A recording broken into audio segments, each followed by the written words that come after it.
kitaaba keessatti agartan islaamaa fi amaara jedhee adda baasanna gaara kaa warri haadhatiyyaa dhufe warri darajjeen eessuma naa ta'a dhufnaani afaan oromoo haasayan confused namni amaara afaan islaamaa haasa'u jedhanii salaaleedhaan amma salaalee qofa ta'e amma san booda barsiisaan kiristaana ta'e tokko wallaggaa dhufe elubbaa boori dhufe amboo dhufe salaale majanii salaaleen barzoonii takkitti shawaa kabaa keessatti achirraa kaanee achirraa baakaaneeti collective consciousness eegalle revival the second was reconstruction revival was from 1960s irraa eegalee sochiin afran qalloo godhamaa ture sochiin gama lixaatiin sochiin protestaantii abbootiin kuweefaan abbootiin nagaasoo gidaadaafaan warri paastaroonni protestaantii godhaa turan sun booda immoo maccaatu lama irratti ka dhufe sochiin booda baar irraa godhame kun kallattii afreen godhame kun it was the revival movement in 1960s. Phase 2 was reconstruction. Kudha sagal torbaatamatti keessatti qubee afaan Oromoo Hayilee Fidaaf Marashaffaan uumuun Hayilamaariyaam Gammadaatii fi Mahmud Mazammirfaan odaa kana akka simpoolif godhuun maqaa Oromiyaa jedhu kana fiduun adda bilisummaa Oromoo ijaaramuun kun 1970s kan goone kun this was reconstruction. Phase 3 institutionalization kan jennuun Oromiyaan dhaabatuun afaan Oromoo afaan hojii ta'uun biirokraasiin kun uumamuun kun maal uume generation qubee generation jennu kana uume jechuudha. Cumulativeidha. Uummata kana dammaysineet jaarreet institutionalize gooneeti dhaloonni kana hunda dhaalaa dhufe qabsoo qeerroo gaggeessee jechuudha. You could not have qeerroo without Maccaatu Lamaa, without Afran Qalloo, without Baalee movement, without Protestant movement. These are very important. Qeerrooni osoo abaawoon jiraachuu baatee Oromiyaan hin ijaaramu. Osoo Oromiyaan ijaaramuu baatte, osoo afaan Oromoo afaan hojii ta'uu baate, dhaloonni qubee jedhamu hin ijaaramu. Dhaloonni qubee kun osoo ijaaramuu baate, sochiin qeerroo hin jiraatu. Sochii qeerrootti fayyadamneet warra baankiif taankii harkaa qabu harkaa buufne aangoo dhuunfanne jechuudha. This is cumulative. It is a journey, yeah? Journey. Tokkorraan tokko dabalaa deemna. Setback in jira, you know. It takes 3 steps. Sometimes you take 1 step back, 2 step back. Ultimately, bakka irraa kaatee deebuu dhabuudha jechuudha. So 2018 sochii nuti keessa turre aangoo qabachuu irratti fuulleffate. Yeroo sana isinitti himu malee ultimately my objective was to make sure we capture state power. That was my goal. State power qabachuun barbaachisa ture. State power qabachuun erga state power erga qabne booda objective jira hope ture immoo hope maali? Abdiin qabachaa turre state power sun democratize ta'ee dantaan keenya akka dhufuufi. That's why wantoota baay'ees ka godhaa turre. But akkuma qabsoo sabaa kamuu bakki amma nurra jirru waggaa 6 kun keessa dabarre waggoota let's call that one phase duraati. This revival, reconstruction, institutionalization is one wave. 2018 eega aangoo qabanne booda phase haaraa seenne. Experience waggoota 6 kan Oromoon keessa deemu adda kan durarraa. Haga gaafsanitti qabsoo Oromarratti alagarratti godhamudha. Samboota ko godhamu qabsoo walirratti godhamudha. Now we are in the struggle of democratization. 2018 option lama ture. Option tokko kan propose godhe akka yerootti. Aangoo qabatte booda after you captured power, the second part is consolidation of power. Aangoo farda yaabbatta yaabbatte booda maal goota? Dura faanurra dhaabatte yaabbatta. Yaabbatte booda fuuldura isaa qabatte tottolfattaa mee akka irraan kufnetti tottolfachuu. That's called consolidation. Consolidation eegu godhatte booda immoo majjattee ooftaa jechuun which is legitimization. Optionii lama jira karaan itti aangoo kana consolidate gootu. Tokko karaa dimokiraasiitti deemtee legitimize gochuu, consolidate gochuu kun karaa abbaa irreeti. Nuti karaa dimokiraasii deemuu barbaanne. Abiy karaa abbaa irreetti deemuu barbaade. lachuu silaanuma deemsisa. But sirna abbaa irree tokko kufiftee sirna abbaa irree haaraa ijaaruudhaaf haal dureelee conditions barbaachisaa jira. State saniif ka barbaachisu. Utubaalee si barbaachisantu jira. Strong economy qabaachuu qabda. Strong security qabaachuu qabda. And a strong social support base qabaachuu danda'uu qabda. So argumentiin nuti isa wajjin qabaachaa turre ka walitti nu buusellee waan biraatii miti. Security state eenyu yeroo san akka ijaareen beeytanii warra jiru san keessaa harcaasee Abiy Waadii gurra jabaadha. Jaaruu dadhabe. Sirna security TPLF jaare san diigee osoo waan tokko bakka buusin humna deemuu barbaade. Lammaffaa economy eega mallasduu irraa kaasee laafaa ture. Nullee economy attack godhaa ture. The economy was getting weaker. Social basing waan kanaa ta'uu danda'u hawaasa Oromooti. Hawaasni Oromoo immoo hawaasa gadaati. It's an egalitarian society. Authoritarianism deeggaruu hin danda'u jechuudha. In the absence of these three, he made a critical mistake. Numide. Bakka humni hin jirretti humnaanin biyya bulcha jee. Namni laafaan tokko kaa humna hin qabne humnaanin sidha yoo jee osoo nan dhoofne lafa dha. Kanaaf osoo humna hin qabin humnaanin biyya bulcha deemuuni rakkoo keessa nu galchee jechuudha. But this is not an isolated incident. Huh? Post-independence Africa fudhatan bara 1960 booda saboonni Afrika keessa jiran sirna kolonii irratti qabsaanii eega bilisa bayan booda maaltu isaan mudate? Biyyoota muraasa gara dimokiraasii ce'an. Biyyoonni hedduun yookiin sirna abbaa irree hamaa keessa seenanii yookiin gara wal waraansaatti seenan. Koongoo wal waraansaatti seente. Gaanaan yeroo tokkoof sirna abbaa irree seentee booda immoo gara kuudeetaatti seente.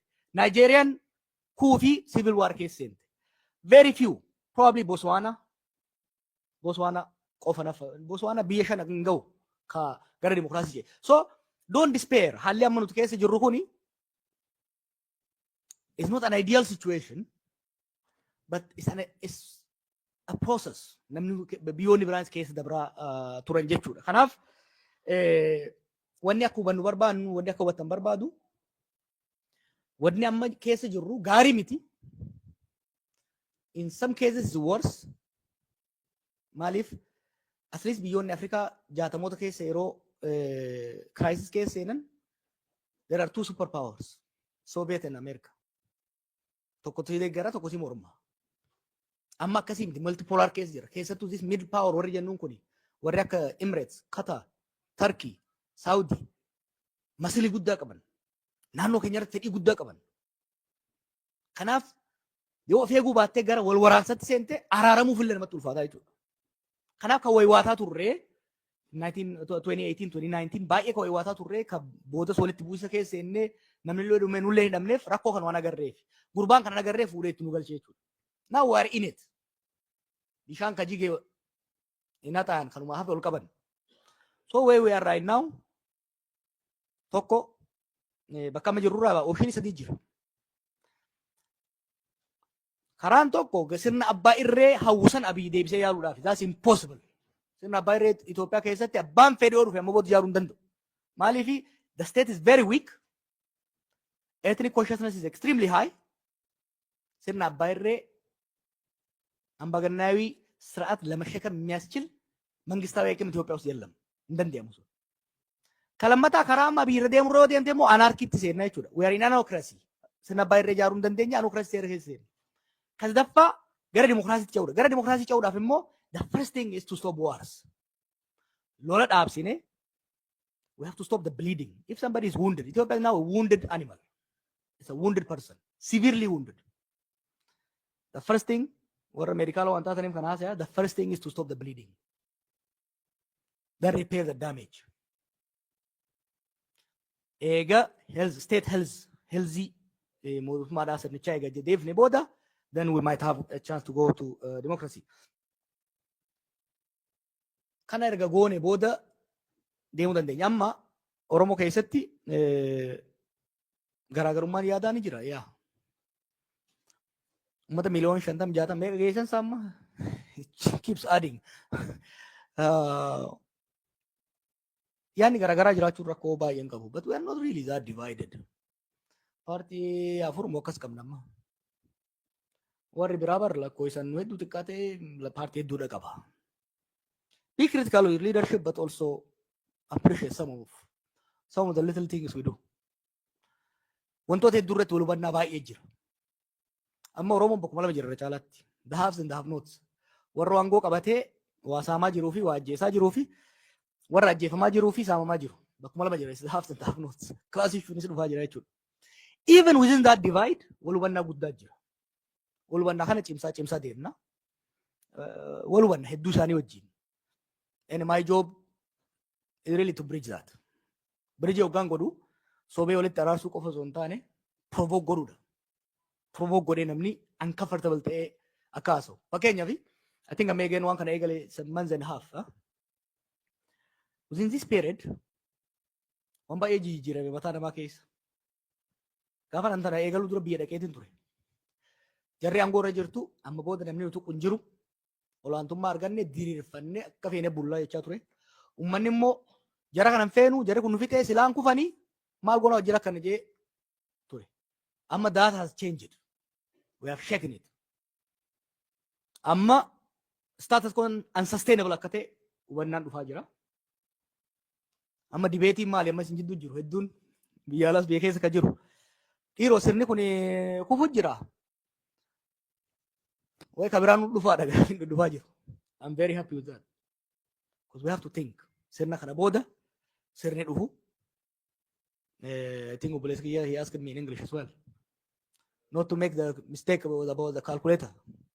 I love this discussion. Now we are thinking about the future. We are not just complaining about the present. Now we are concerned. We are thinking. We are deliberating. We are debating about the future. That's what moves nation forward. Kun haala sanii ilaalla. Karaa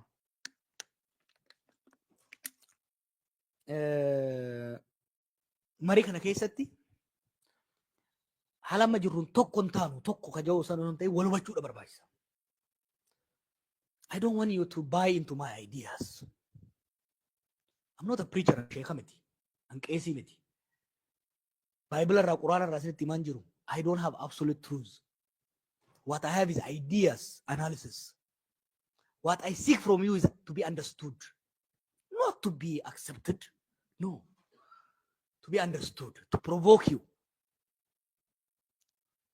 to promote discussions. Yeah, kanaaf akka ummataatti waa'ee qabsoo qofaan kan yaaduu qabnu amma reefumaa fi waa'ee diinagdee haasa'e. All this struggle, all this is sacrifice. Waa'ee alaabaa fi Oromiyaa qofa miti. It's about human value. Rakkoo keessaa bahu, hiyyummaa keessaa bahu, nagaa argachuu, cunqurfamuu keessaa bahu. Basically about having a better life for next generation. Hamman fedhe yoo itti fadhe Oromiyaa fi Itoophiyaa qananiitu dimokiraatoftuu nagaa qabdu umrii kiyyatti arguun baay'ee ulfaataadha. Let's not kid ourselves. But I don't want my children to grow up under a condition that I grew up under. Maali waaqoon guutuu kan jee. Gabrummaa iddaan buqifna dadhabnu ilmaan itti guddifna. I think anaaf waaqoo guutuu jidduu nama tokko jira. One generation jira. That's not just about his son he's talking about. Yeah. Anis amma ilmaan itti guddisaa deemna jechuudha. The key is to make sure the next generation inherits something better than what we inherited from our fathers. So senirratti hojjetaa deemna. Waa'ee ijoollee biyyoota butamanii naannoo Liibiyaa qofaa miti naannoo Saawudiittis I think Yemen fi Saawudii jidduu rakkoo baay'ee jira. Namni kun hedduun roorroof lola dheessee deema. Hedduun hiyyummaadha dheessee deema. So we have to tackle this into different phases. Talk of the push factors.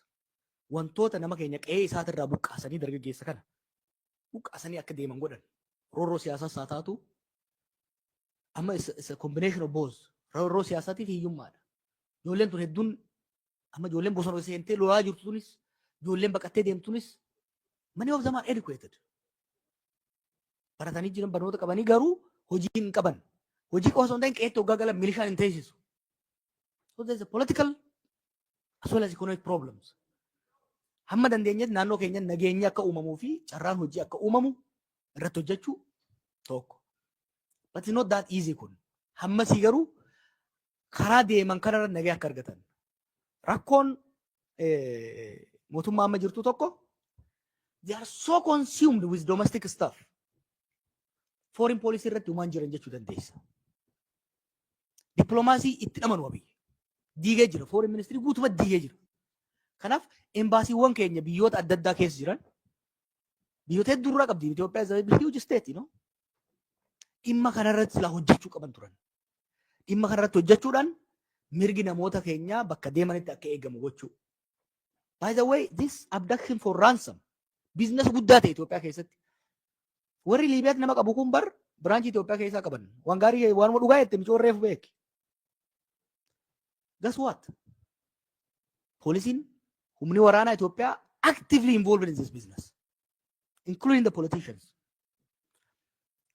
Kan Nyamar keessatti butamus, kan Finfinnee keessatti butamus, kan Liibiyaatti butamus, kan Yemanis butamus. This human trafficking is one line, interconnected. And the payment is done through official banks. Black market idhaan godhamaa jiru. What does this tell you? Mootummaan, the state, warri mootummaa keessa jiru actively keessatti hirmaachaa jira jechuudha. Kana expose gochuudhaan. Odeeffannoo qabdan nutti ergaa. Mootummaa Itoophiyaa qofaa wajjin mootummaa ollaa wajjin. Human trafficking is an international crime. Interpol wajjin biyyoota adda addaa wajjin irratti hojjechuu dandeenya. Gaafa nu hidhaa turre Arafaaxas ture hojii hidhaa turre. Qaallitti keessaa bahuun baay'ee ulfaataadha.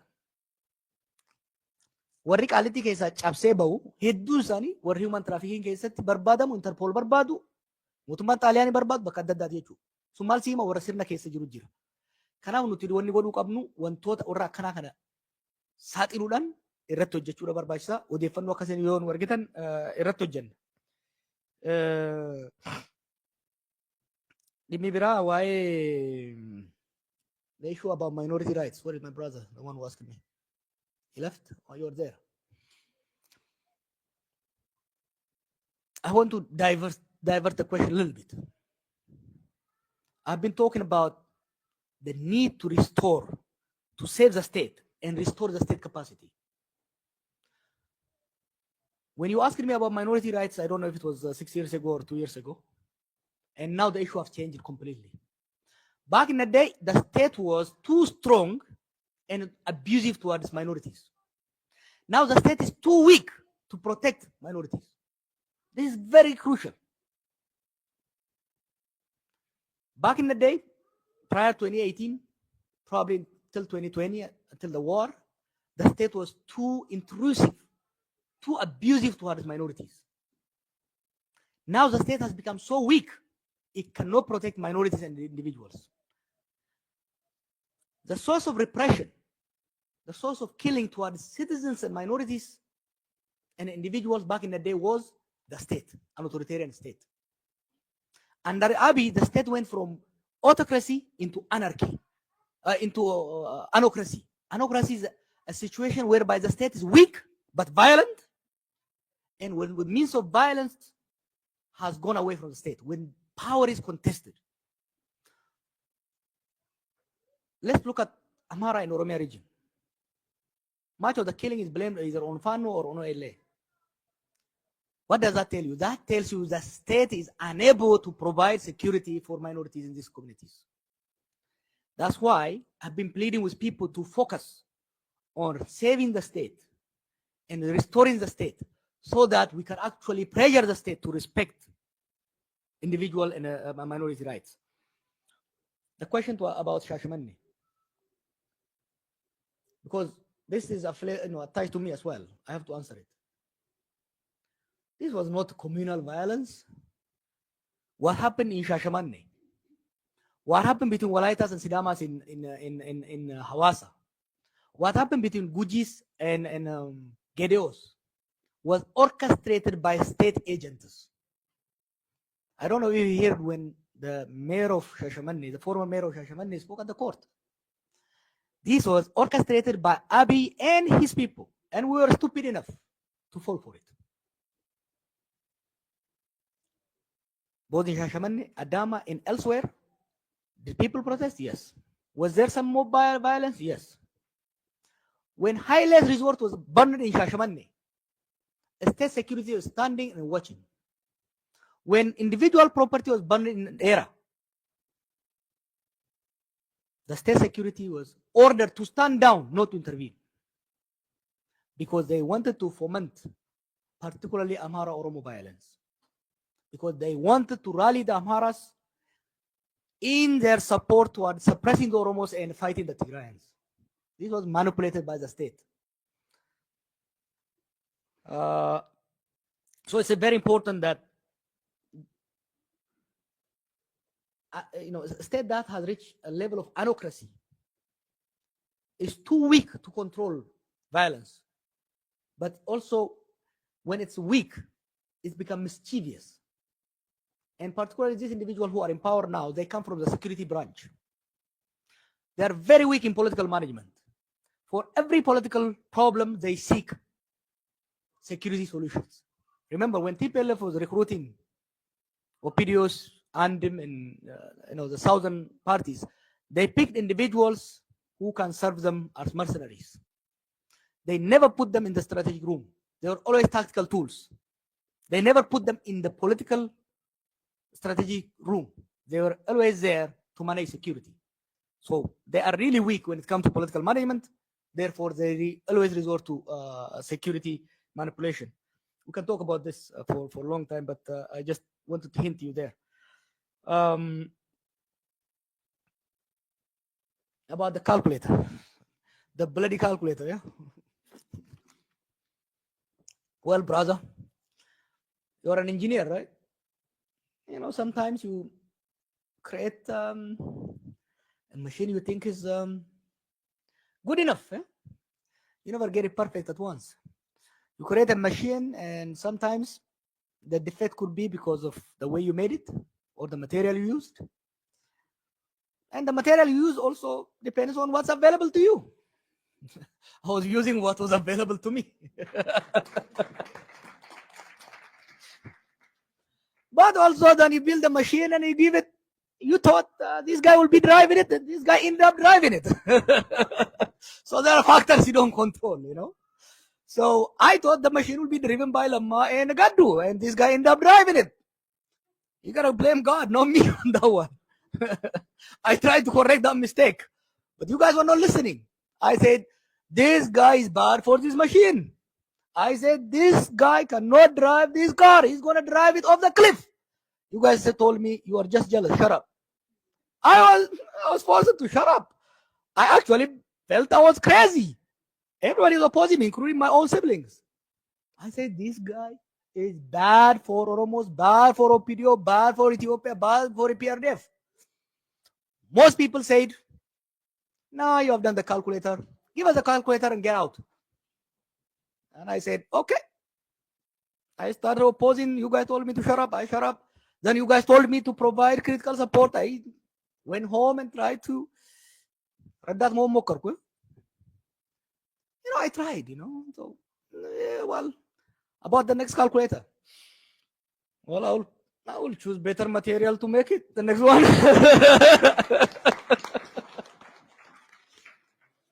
And you have to help me. You have to ask these kind of questions so I can improvise and improve it. And you have to pray because at the end of the day, we make the machine and for the sunny days, and then God brings the rain. So,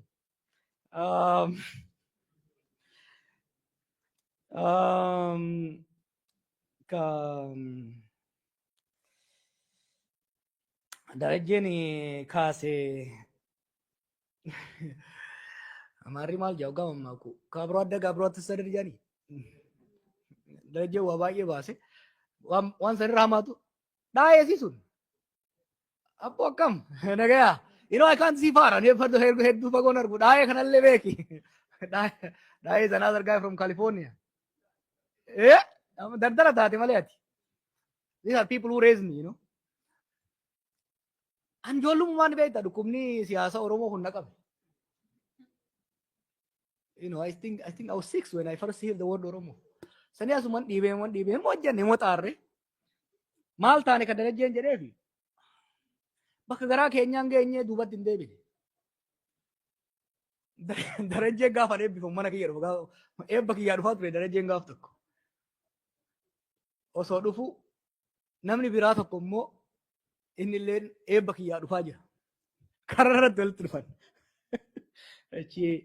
Darajeen kun pro independence miti beek Itoophiyaanis baruma sanuu. Garuu where are you from jennaani Itoophiyaa dheen kun. Where in Itoophiyaa jennaani Oromiyaa dha darajeen. Mindin no Oromiyaa kun jennaan de Itoophiyaa si fudhadhee Oromiyaan harkaa fuutaa de.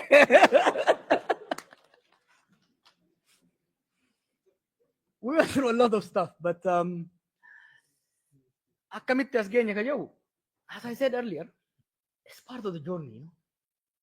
Bakka san irraa so 20 years, you know. Uummata kaan san caalallee ka deemu jira. Eertiraan bilisoomtee alaabaa sii dhaabbattee inni sirbinee barasan.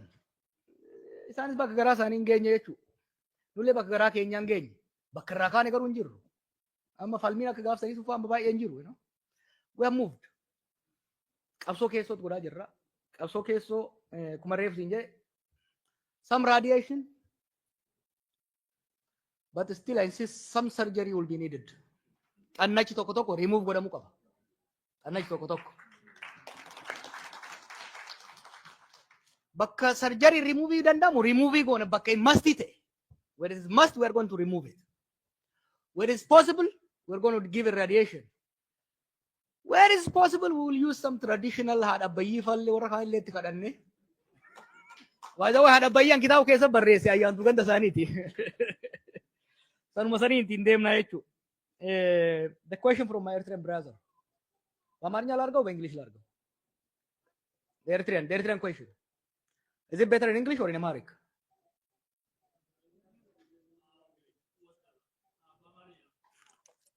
እሺ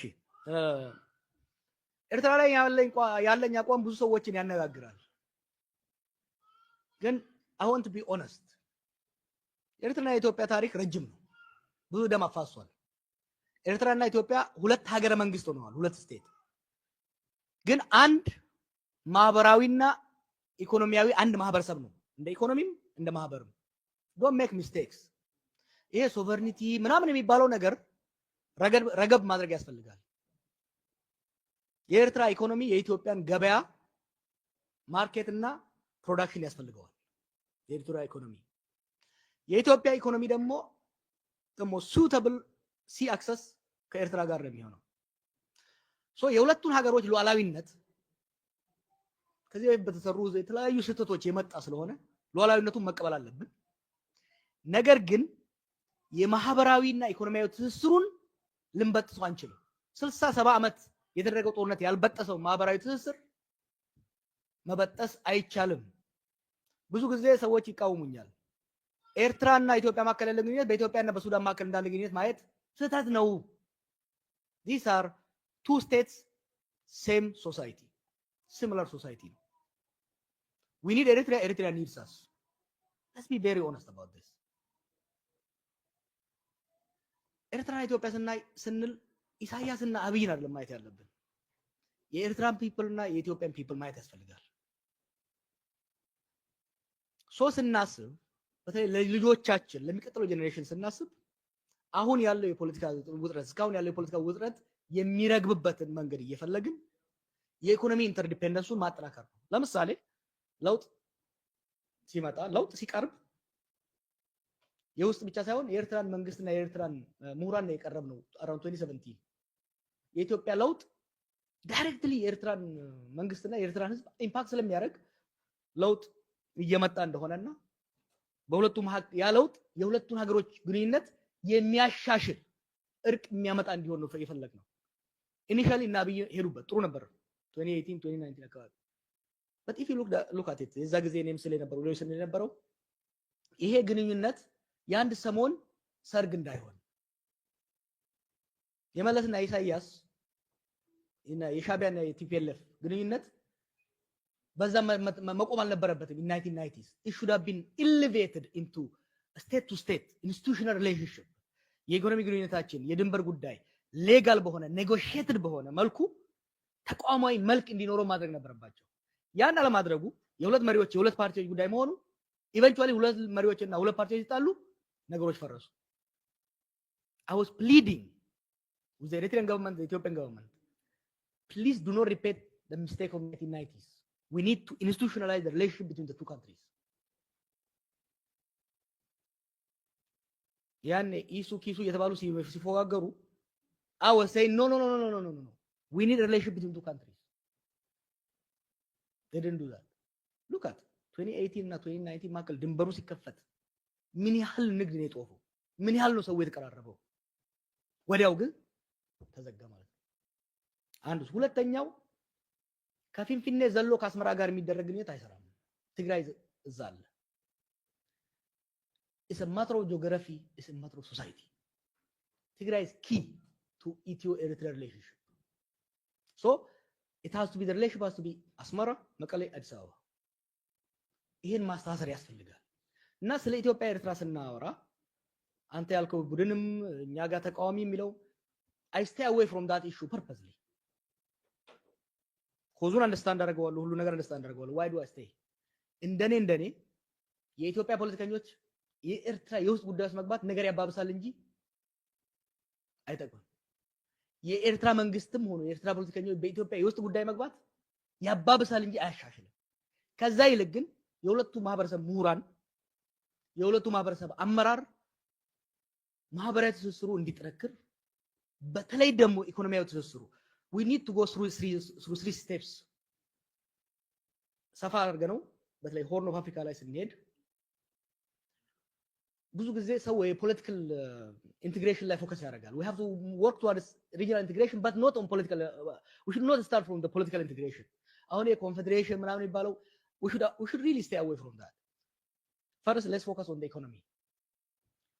ትሬድ እንዲጠነክር አሁን ከ1998 ጦርነት በኋላ ብዙ ኤርትራዎች አምቼ ነው ስለሚባሉ ኢትዮጵያ የነበሩ በጣም ተባረው አፍሪካ ውስጥ these are very entrepreneurial የሆነ ሶሳይቲ ነው ያምቼ የሚባለው አምቼ መሰለኝ ይባላል። በጣም ኢንተርፕሪነር የሆነ ማህበረሰብ ከመሆኑ የተነሳ በአፍሪካ ውስጥ በሚድል ኢስት በደንብ ነው የሰሩት። ብዙ ነጋዴዎች ወጡ። ከ2018 በኋላ በብዛት መጥተው ኢትዮጵያ ውስጥ ማለናቸውን አፈሰሱ። they contributed significantly to the economy. አሁን ደግሞ ከ2022 በኋላ ሁለቱ ሀገሮች መቃቃር ሲጀምሩ they are under pressure. ስለዚህ የሁለቱም ማህበረሰብ የንግድ ማህበረሰብም ኦፊሻል በሆነ መልኩ ኢንስቲትዩሽናል በሆነ መልኩ ማያያዝ ኢኮኖሚክ ኢንቲግሬሽኑን ማጠናከር በጣም ወሳኝ ነው።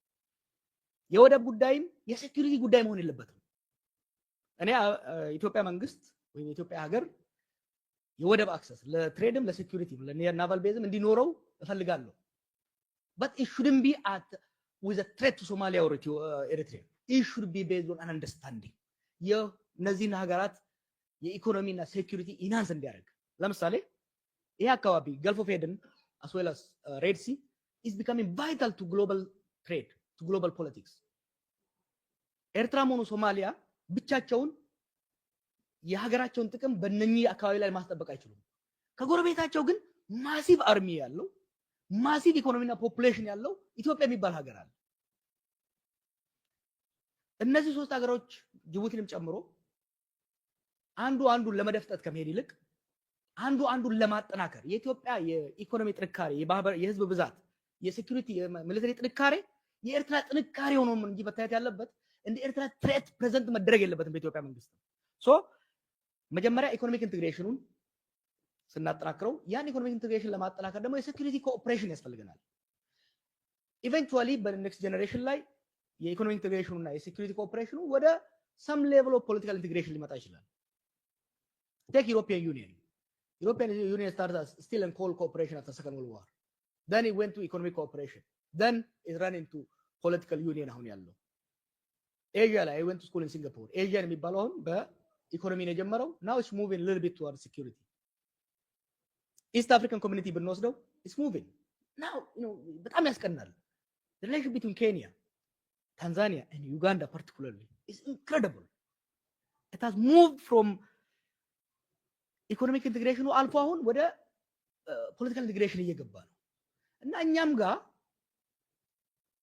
የሴኩሪቲ የፖለቲካል ትሬት ከማድረግ ይልቅ ኢኮኖሚክ ኢንቴግሬሽን ላይ ፎከስ ብናደርግ አይ ቲንክ የሁለቱ ሀገሮች የተሻለ ይሆናል። አንድ ነገር አስምሬ ባለፈው ሳምንት ኢትዮጵያ እየታመሰች ተረጋግታ የምታደርግ ኤርትራ አትኖርም። ኤርትራ እየታመሰች ኤርትራ ትሬትን እየተደረገች የምታድግ ኢትዮጵያ አትኖርም። ዳትስ ዋይ አሁን አብይ የሚያደርገው ነገር መቆም አለበት። ኢትስ ስቱፒድ ኢትስ ዴንጀረስ። ትላንትናም የማይሆን ስራ ነው የሰራው። ትግራይን ለመምታት ከኤርትራ ጋር መተባበሩ አደጋ ነበረው። አሁን ደግሞ የትግራይን ኃይል ይዞ ምክንያቱም እንደ ድሮ ሌላው ሞባይል ማድረግ አይችልም። የተወሰነ የትግራይ ኃይል ይዞ ከኢሳያስ ጋር ለመዋጋት የሚያደርገው ሙከራ ለኤርትራ መጥፎ ነው፣ ለኛ መጥፎ ነው።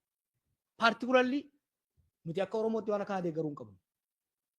ምክንያቱም አልቲሜትሊ የሚመጣው ውጤት ኪሳራ ነው ለሁለቱም ሀገራት። ዋይ ካም ኦን ጋይስ 70 years of war ምንድነው? የማንም ሰይጣን የሚጫወትብን ለምንድን ነው? ዋይ ይሄ ሁሉ ተሰዶ በየቦታው ሰው የተበተነው እኮ በጦርነት ምክንያት ነው። ኤሪትሪያ is a beautiful piece of land ብዙ ፈርቲላይዘር ያላት የትሬድ አክሰስ ያላት ለኢትዮጵያ በጣም አስፈላጊ የሆነ ድንበር ነው። and Ethiopia is a massive market and massive land። የሁለቱ ሀገሮች ኢኮኖሚክ ኢንቴግሬሽን እና ኢኮኖሚክ ኮኦፕሬሽን ይሄንን ህዝብ ከፍ የሚያደርግ አካባቢውን የሚያረጋጋ ነው። we need to get out of this security mentality። እኔ ለመኖር አንተ መሞት አለበት፣ እኔ ለመብላት አንተ መራዝና መራብ አለብኝ የሚለው አመለካከት didn't work። ስታርት ከንጉሱ ዘመን ፌዴሬሽኑ ባይፈርስ ኖሮ የኢንዲፔንደንስ ጥያቄ አይመጣም ነበር። ያን ለመጨፈለቅ የመጣው ጦርነት አመጣ። አሁንም ቢሆን ኮኦፕሬሽን አይ ቲንክ የተሻለ አማራጭ ነው ብዬ ነው የማስበው። ጋፊ ቢራ dhimma Oromoo irratti gurbaan na gaafate dhimma Oromoo Oromiyaa tana dhiifnee Itoophiyaa tana maal gooneette dhagaya reefu feezii keessa dabarreessinii meemi revival, reconstruction, institutionalization, state power.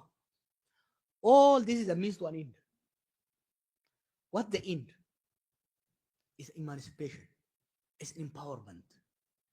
Is about giving better life to each citizens, as citizens as well as a collective. Gaafi Oromoo fi Itoophiyaa kan hoggaa kaafnu dhimma ideoloojiin godhina. Kamtu nageenya wayyaa nuu kenna? Nu jidduttis ollaa wajjinis. Kamtu diinagdeen keenya akka guddatu nu gargaara? Kamtu sirna dimokiraasii akka qabaannu nu gargaara? Kalee Oromiyaa jenneef maal jenneef, by the way debating kun started in Eden in 1960s. Elemoo fi Hussein Suraa jidduutti. Barrow was genius. Came up with the term self-determination about gaafa uumu as a way of reconciling. Amma immoo bakka irra jiru kanatti Abiy irraa fottoo barbaada moo namni? Eenyu irraa fottoo barbaada? And what's better for us? Ummata wajjin jirru kana wajjin yoo irraa baane maal jechuu jira? Eertiraa baatee sanii wajjin araara uumne economic integration uumuu qabna dantaa teenya jecha, because we have to trade with our neighbors. To trade we have to restore peace. Waan nagaya daran booreessu osoo hin ta'in waan nagaya fooyyessaa deemu. Human security, political security ummata keenya ka fooyyessu. It's not, we have to choose between option adda addaa keessaa san keessaa kan Oromoodhaaf ta'u sabaaf sablammii biyya saniitiif ka ta'u Itoophiyaa dimokiraateessanii Oromoonis sabni hundi qeefii irratti ifiif bulchaa biyyamoo haqa walii eegee waliin deemu. Is it going to be easy? No. Kana wal qabatee Amaara wajjin waan ka'u jira. Nuufi Amaarri ummata gurguddaa lama historically wali bu'aa turre. We are rivals. Kun waan dhoofamuu miti. We have been rivals for hundreds of years. That doesn't change. But the rivalry does not have to go to war. We need to manage it. Diversity balleessuu hin dandeessu. Diversity sabootaa dhiisi ta gosoota Oromoo keessaa ta lafa Oromoo jidduu jirtu haqa walii eeguu irratti siistama haqa walii eegsisu fiduu irratti hojjechuu malee dhabamsiisuun hin danda'amu. Kanaaf dhugaadha. Humnoonni Amaara keessa bayanii fi humnoonni Oromoo keessa jiran akkaataa seenaa kalee itti hubannu akkaataa seenaa gara fuulduraa itti hubannuu fi itti ilaallu irra garaagarummaa qabna. Maal yaaltee jettee na gaafatte waan gaarii na gaafatte. Wanni Abiy kun deemuu qaban jedhuuf isinitti himu. Abiyyis Mallasis waan silaa godhuu qaban godhuu dhabuudha. Yakki guddaan wanjalli guddaan isaan biyyasanii hojjetan. Mallas Amaaraa fi Oromoo Tigree sadeen kana. Lola sadeen kanaatiiti walti morkii fi kanatu Itoophiyaa tana uume irra caalaatti. Kana maanees gochuurra adda qoqqooduu irratti fuulleffate. Isaatinaa jechaa turaniifi Oromoodhaan dhiphaa isaan timkitanyaa jechuu ture. Abiy hidhanniirtu maal godhere? 2018 irraa kaafne buleen cufaa keessa jiran Amaaraa Mamaakirti kajaaniin keessa jiran marii hayyoota Amaaraa fi Oromoo godhaa turre. Maal yaaltan kan jiru? Wanni yaaliin jiru biyya sanitti marii yaaluu turre. Marii kana maal godhe ni dhaabsise. ምን ያደርግ ነበር መሰላችሁ? በአማርኛ ልንገራችሁ። በተለይ የኦሮሞና የአማራ ጉዳይ ሲሪየስ ስለሆነ ለሁለቱ ማህበረሰብም ለኢትዮጵያ ሀገረ መንግስትም አደጋ የሚኖረው ስለሆነ ወደ ጦርነት መግባት ወደ ግጭት መግባት ይሄ ነገር ችግር ውስጥ እንዳይገባ ብዙ ጥረት አደረግን። ከ2018 2019 እስከ 2020 እስክንታሰር ድረስ የኦሮሞና አማራ ምሁራን እና አመራሮች ውይይት ነበር። በፕራይመሪሊ አቶ ሌንጮ ለታ የሚመራው የአማራ መማክርት ምሁራን ያሉበት ውይይት ነበር። አቢይ አስቆመው። ምን ያደርግ ነበር? ኦሮሞ ሲሰበስብ አደገኛ የኦሮሞ ብሔረተኛ መስሎ ይጫወታል። አማራ ሲሰበስብ አደገኛ ኢትዮጵያኒስት ሆኖ ይጫወታል። ኢቨንቹዋሊ አዳንኩት እቹ ኢቨንቹዋሊ he stopped that one. We didn't give up. After I got out of prison in 2022, we started another initiative to bridge the gap between Amhara and Oromo leadership. This time, we wanted to correct the mistakes we thought that threatened Abiy. We put it under Ministry of Peace. The man who is appointed as an ambassador right now to states, you can ask him. What's his name? Bin Nalf. We put it under Bin Nalf. Alamusime was involved. Dr. Bikila is involved. A number of Amhara Oromo intellectuals are involved. I was behind the scene. I did not want to be actively visible because I felt that will threaten him. The Americans, the British funded it. There were 2-3 meetings, very productive, very promising meetings. Abiy intervened and stopped it. Why? Just like rulers before him, he feels when two large communities come together. By the way, he does this between Sidamas and Olaitas, between Somalis and Oromos, because that's the way he is trained by the people who recruited him. Okay? An Oromo leader does not need to antagonize Amhara or Tigray. Democracy does not in any way undermine Oromo interest in Ethiopia, in any way, shape. Therefore, we tried. He violently intervened, threatened the ministers, forced all PP members from Amara and Oromia to withdraw. And he killed this initiative in 2023. So we tried. This is a guy who cherishes division. Look at what he's doing between the Tigrayans. He is pushing Tigray to another war. Instead of reconciling and reintegrating Tigray into the federal system. What is he doing? He has split them.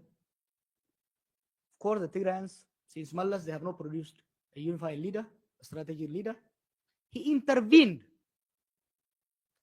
fomented division between them, and they fell for it. Now they are forced to choose between him and the Eritrean rulers.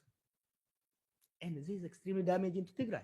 It's extremely dangerous for Ethiopia and Eritrea. kun Oromoo irraa malu jarana.